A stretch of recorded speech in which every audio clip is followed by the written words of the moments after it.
vocês andaram monitorando aí a questão da segurança em cloud, né, Pedro? O que, Uhum, que vocês identificaram? Porque cloud, assim, a gente tem visto todas as empresas praticamente com pelo menos alguma função em cloud, ou seja, já é um ambiente consolidado. E muitas delas, inclusive, migraram para a cloud em busca de segurança. uhum. O que, que vocês captaram aí nesse estudo? A gente tem acompanhado alguns estudos de mercados, um deles foi patrocinado por nós, né? Uhum. O que a gente tem visto é que as empresas ainda estão relativamente imaduras é, é, em relação à segurança de nuvem. Elas estão sofrendo bastante, tá? É, é, Dos entrevistados, essa pesquisa especificamente que nós patrocinamos, ela foi realizada com 600 clientes na América do Norte e Europa, principalmente, tá? 200 na América do Norte, 400 na Europa, é. e 95% deles disseram que sofreram algum tipo de ataque baseado em nuvem pública nos últimos 1 ano e meio, nos últimos 18 meses, né? É. Então, e aí o objetivo dessa pesquisa era justamente entender um pouco disso, né? Como eles estavam se sentindo do ponto de vista de segurança e também o que é que eles identificaram como os maiores problemas e os maiores desafios a serem enfrentados, né? Sei. É quase que unânime eles falarem que identidade é uma nova fronteira, né? A identidade nuvem, né? Que é um conceito um pouco mais amplo, né? Do que a gente conhece de identidade tradicional, né? É. Muita gente que migrou para a nuvem, e aí eu diria que um dos benefícios, um dos pilares da nuvem é justamente a elasticidade. Muita gente migrou para lá achando que ia manter o mesmo conceito, né, de segurança que ele já tinha no ambiente on-premise, mas o ambiente de nuvem é bem mais complexo do que isso, né? É, então, Mas é mais complexo, mas isso significa ser mais vulnerável ou não? eu não considero mais vulnerável, eu diria que ele é mais complexo. Acho que existe uma quebra de paradigma. Assim como Hum, a gente teve no passado com virtualização, que foi preciso reaprender algumas coisas, é. quando as empresas migram para a nuvem e, e tentam reproduzir na nuvem todos os conceitos de segurança que elas possuíam no seu ambiente on-premises, elas Hum, descobrem que tem algumas lacunas. E essas lacunas estão deixando essas empresas vulneráveis, tá? É, eu acho que a principal delas é, de fato, a identidade, porque o conceito que a gente tinha de identidade no ambiente on-premises é aquele conceito de usuário tradicional, de direitos de acesso, ACLs, etc. O hum, conceito de identidade na nuvem ele é muito mais amplo, porque ele hum. diz que um recurso pode assumir funções. E essa quebra de paradigma é que está deixando as empresas um pouco mais inseguras, no sentido de ter um trabalho adicional e mudar esse conhecimento, né? De expandir esse conceito. Peraí, deixa eu traduzir isso aqui. O recurso não significa uma pessoa, é isso? Não, é aí que tá. Esse é o ponto. O recurso pode ser uma máquina virtual, pode ser Aham, um código, um pedaço de uma aplicação, aham, pode ser um repositório. Então, imagina aham. que no momento que o recurso, que não é necessariamente uma pessoa, mas que também pode ser uma Também pessoa, pode ser. Aham, ele consegue assumir funções, ele consegue executar funções dentro da minha infraestrutura de nuvem, aham. isso é uma quebra de paradigma, porque as nossas ferramentas de proteção tradicional em camadas, elas não vão funcionar em relação a isso. Entendi. Por isso que a gente tem visto novas ferramentas surgindo em relação a isso, né? Novos conceitos. Tá, então isso joga por terra aquela imagem que a gente tem até hoje de que a grande vulnerabilidade está no usuário, porque não é 100% usuário, agora é esse recurso, é isso? Eu diria que não joga por terra, eu diria que ele adiciona mais um problema para a gente resolver, ou mais Tá, uma preocupação para a gente ter. Ele adiciona uma preocupação, porque é uma mudança de paradigma, né? tá. Quando a gente coloca aquele velho jargão de que o usuário é o elo mais fraco da corrente, isso continua sendo realidade, continua sendo. Acho que quando a gente fala de ataques a usuários, por exemplo, ataques de phishing, spear phishing ou semelhantes, isso Hum, continua sendo uma realidade. O usuário, de fato, é um hum, elo mais fraco. Só que uhum, imagina o seguinte: a gente, com o ambiente de nuvem, existem alguns pilares, né, no quais as nuvens cresceram ou foram desenvolvidas, né? O primeiro, aquele pilar de responsabilidade compartilhada, né, que parte dessa responsabilidade é do provedor. E Uhum. isso fez muita gente migrar para a nuvem. Eu diria que esse problema já foi resolvido, acho que as pessoas já estão mais maduras nesse sentido, Uhum. achando que bastava subir a infraestrutura em nuvem que você estava protegido. Não, não é bem assim.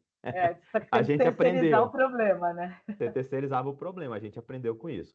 A parte de elasticidade, que é um outro grande pilar da nuvem, Uhum. ele faz as coisas serem muito dinâmicas, tudo é muito rápido.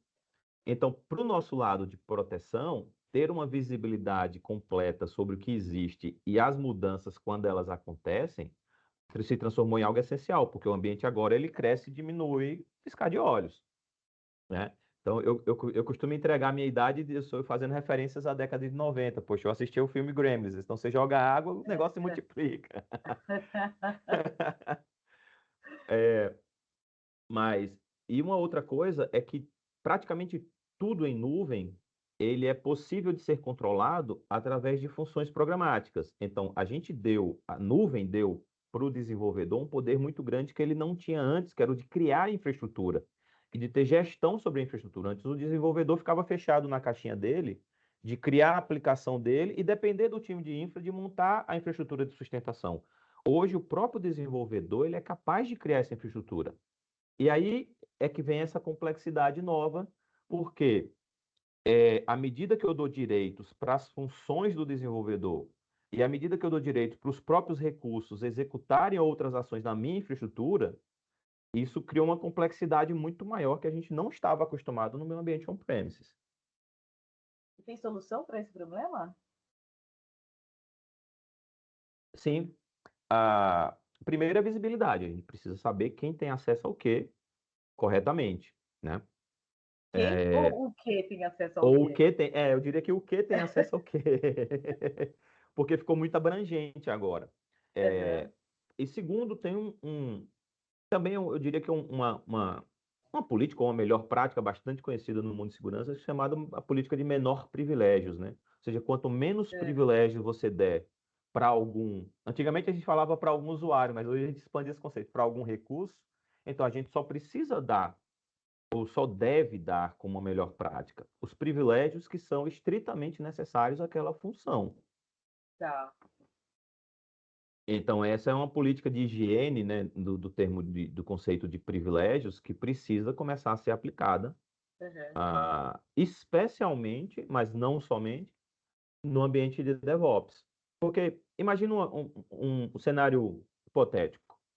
Um desenvolvedor está criando uma aplicação nova. E essa aplicação vai precisar criar alguns recursos. Normalmente, inclusive os gringos têm um jargão bem interessante para isso que eles chamam The Devil is in the Defaults, né? Uhum. É, então, normalmente o desenvolvedor ele ainda não sabe o que é que ele vai precisar e ele Uhum. pede acesso para que ele faça tudo até ele concluir o trabalho dele. Certo. Aí eu pergunto, alguém vai lá e depois corta os acessos que eram indevidos?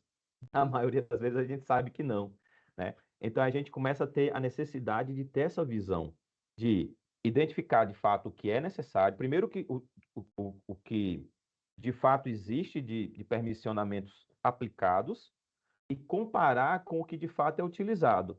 E a partir daí sugerir, olha só, eu posso te sugerir uma política de menor privilégio, porque eu sei que você só usa as funções A, B e C nos recursos 1, 2 e 3. Então, Uhum. em teoria, você não deveria usar nada além disso, eu não preciso te dar outras funções e outros permissionamentos em cima de outros recursos. É uma discussão complexa, mas que a gente precisa começar a ter. E o primeiro passo é ter essa visibilidade. Tá. Agora, você disse que essa pesquisa foi feita na América do Norte e Europa. Isso. Eu posso espelhar para a América Latina ou a América Latina tem alguma particularidade que chama atenção? Eu não tenho esses números da América Latina, tá? Tem uma outra pesquisa que é da Forrester, que fala Uhum. especificamente dos números no Brasil. E Tá. aí ele fala que eu diria que os números estão até um pouco mais altos do que a gente viu na, nessa pesquisa americana e europeia, tá? Por exemplo, ele Uhum. fala que 74% dos profissionais entrevistados falam que apontam como maiores problemas as configurações incorretas e os privilégios, 78%. Se a gente for olhar isso na pesquisa da Tenable, isso está em cima de 40% em ambos. Então, é um número relativamente discrepante. Por outro lado, também tem uma coisa interessante que a gente viu na pesquisa patrocinada pela Tenable, é que não existe uma distinção entre os principais riscos. O que é que eu quero dizer com isso? Dos 10 primeiros itens apontados na pesquisa como mais importantes, praticamente 8 deles estão acima de 30%. Então, você não... Se tudo é importante, nada é importante, né? O que é que você consegue diferenciar como principal risco, de fato? Se destacam a parte de permissionamento e de erros de configuração com 39%, mas os próximos começam com 34%, por exemplo, erro de configuração de rede com 34%, vulnerabilidades e ameaças com 32%, exposição pública de recursos também com 32%, ransomware, proteção contra ransomware com 31%. Então, está bem distribuído a forma como eles identificam quais são os principais riscos. Destaque, obviamente, para identidade e erros de configuração, até porque foram os principais fatores contribuintes para os ataques identificados, né? E um bom número desses entrevistados falaram que sofreram ataques, né? Esse equilíbrio também mostra que o profissional de cibersegurança está, que a gente pode dizer popularmente, sem rumo. Ou seja, eu tenho aqui um leque de preocupações de vulnerabilidade tão grande que eu não sei o que priorizar. Eu diria que ele está amadurecendo. É um processo de amadurecimento.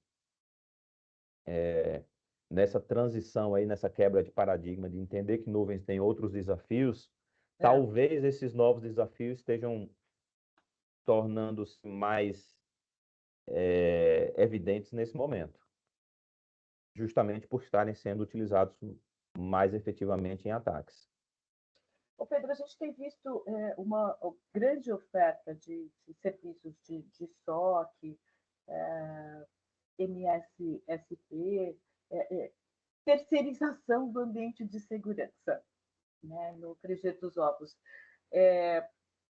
Isso responde a uma necessidade que a gente não consegue resolver mundialmente, que é a falta de mão de obra disponível, mão de obra qualificada, né? Que leitura você faz dos resultados dessas pesquisas com essa oferta de serviços terceirizados? A gente vai conseguir chegar a um ambiente mais saudável? Eu imagino que sim, porque aí eu tenho que trazer para o lado do profissional de SI, não, tá? Imagina o seguinte, cada uma dos provedores, pelo menos dos 3 principais hoje, que a gente tem mais de 250 serviços em cada um deles. Então, imagina o seguinte, como é que a gente vai ter um profissional que seja realmente muito experiente e com expertise total em 250 serviços? Isso é humanamente impossível, a gente sabe disso. Uhum. Então, e com a falta de profissionais no mercado, que também é uma coisa evidente hoje, mundialmente falando, Uhum. a utilização dos service providers, dos SOCs terceirizados, ele é uma forma de você mitigar isso, porque nesses centros você tem uma quantidade grande de profissionais especializados em cada área. Internalizar isso nas empresas vai ter um custo muito alto. Eu imagino que vai ser algo muito difícil da gente ter. Talvez as grandes empresas, mas na maioria das vezes o que a gente vê são profissionais com expertise em uma determinada área, e no SOC a gente tem esse conjunto de profissionais reunidos no mesmo lugar. Talvez seja esse o motivo dessa expansão aí na utilização de SOCs e de professional service, tá? De serviços gerenciados. Essas pesquisas mostraram, e você destacou aí a questão do desenvolvedor, né? Você equilibrar aí a autorização, a liberdade que o desenvolvedor tem ao utilizar a infraestrutura de nuvem. Essa deve ser a principal preocupação, ou seja, eu estou desenvolvendo novos projetos, normalmente eles já nascem em nuvem, E aí, se eu higienizar, como você disse, esse ambiente, eu consigo ter um controle maior? Sim, mas eu não diria que isso é um problema específico do desenvolvedor, eu só usei como um exemplo. Isso é algo mais Tá. geral, tá? Inclusive, quando a gente, na pesquisa, fala sobre quais os principais desafios, boa parte dos respondentes, eles falam de falta de visibilidade do que eles têm, Uhum, dificuldade de gerenciar isso uhum, e uma falta de higiene nos direitos em geral, não só no que o DevOps usa, tá? tá. Então, na verdade, o DevOps ele aparece lá em quarto nessa questão, com 43%. Os outros itens estão acima de 50%. Então, eu diria que ele é mais um a sofrer com esse problema, mas ele não é o único, Uhum, tá? Eu diria que o DevOps é a forma mais fácil de exemplificar o problema, mas ele tá. acontece de maneira generalizada na nuvem. E as empresas estão criando áreas específicas para gerenciar segurança em cloud, ou isso está sob responsabilidade de um profissional que já existia dentro da companhia? Eu tenho visto as empresas começarem a abrir divisões para isso. O que é mais comum da gente encontrar é a empresa ter uma área de segurança que está herdando a segurança de nuvem, e em Uhum, outras onde a maturidade ela já está maior, e também isso também depende do tamanho da empresa, obviamente, né? Tem empresas uhum. que a gente conversa que tem o Me Team, né? Só tem um Sim, cara para fazer tudo. É o mais comum. Ah, mas as empresas, à medida que elas têm recursos e têm uma maturidade maior, elas estão criando divisões específicas, do mesmo jeito que já existiam as divisões de segurança de aplicação. Então, dentro de segurança, um leque maior, onde cada área trata do seu problema específico, mas elas unificadas por uma gerência, inclusive é uma outra necessidade, que sim. contextualizam esses problemas. Então, que essas áreas precisam se falar. E as pequenas e médias? As pequenas e médias estão inseridas em um contexto aí de supply chain e etc. E elas, na maioria dos casos, têm um, dois ou pequenas equipes de tecnologia para cuidar do todo, né? Uhum. O que você recomendaria para esse perfil de usuário? Eu acho que é um misto entre uma aplicação que seja completa, que consiga te dar visibilidade, e aí a gente pode até, eu costumo me referenciar ao framework do NIST, né? Onde você Uhum, tem o primeiro quadrante lá de visibilidade, o segundo de proteção ou políticas, e o terceiro de detecção, quarto de resposta, quinto de recuperação. As empresas, elas precisam ter visibilidade sobre os problemas. E a partir daí, elas precisam priorizar o que é possível de ser resolvido. O Gartner, inclusive, fala muito sobre isso. O Gartner soltou um documento em 21 chamado CTMs, que se chama Continuous Threat Exposure Management, que é um gerenciamento contínuo de exposição a ameaças. E o Gartner fala muito sobre isso em relação a gente priorizar, responder e corrigir o que é mais importante primeiro, até porque a gente não tem recursos infinitos, ninguém tem recursos infinitos, sejam recursos financeiros ou recursos pessoais ou recursos de ferramentas, uhum. e em alguns casos aceitar o risco. E aí aceitar o risco, para poder aceitar o risco, é algo que a gente precisa primeiro saber que o risco existe. Então, uma ferramenta que te dê visibilidade sobre os problemas e contextualize e consiga priorizar o que é mais importante, ela é um dos passos essenciais para fazer isso. E no segundo momento, ou no momento contínuo, né? Afinal, isso é um processo evolutivo, um processo de maturidade, aí a execução ou a correção ou as ações para corrigir esses problemas.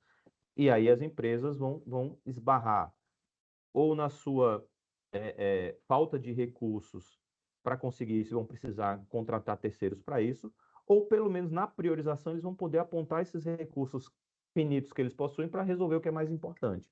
Mas o contexto do negócio ele começa a ser inserido aí. Ô Pedro, a gente publicou recentemente uma pesquisa mostrando que o consumidor ele tende a se ancorar em marcas que transpareçam e entregar maior segurança. Se a gente considerar que a maioria das empresas está no ambiente de nuvem hoje e que todas elas, em algum momento, todas elas sofrerão algum tipo de ataque, como é que fica o consumidor nessa história? Hum, É uma pergunta difícil de responder. Ah, eu acho que, especialmente as empresas que estão na nuvem hoje, e aí, normalmente a gente está falando provavelmente que afete mais o consumidor, a gente está falando de empresas de mercado, né, de varejo, alguma coisa assim, que tem suas lojas online. Os bancos Essa, também, né? bancos também, a parte financeira. Essas empresas, certamente, elas estão fazendo investimentos significativos nessa área, tá? Tá. Então, eu diria o seguinte, essas empresas, elas já têm essa maturidade, Uhum. e as que ainda não têm estão chegando lá. Tá certo. Até porque qualquer dano hoje à imagem da empresa, seja por conta de um ataque, por exemplo, ele vai significar diretamente uma queda de faturamento no negócio da empresa. Uhum. Então, o que a gente vê do mercado é que essas empresas já estão avançadas no sentido de ou já maduras ou no amadurecimento. Uhum. E enquanto consumidor, eu não teria nenhuma preocupação em utilizar essas grandes empresas hoje. Tá certo.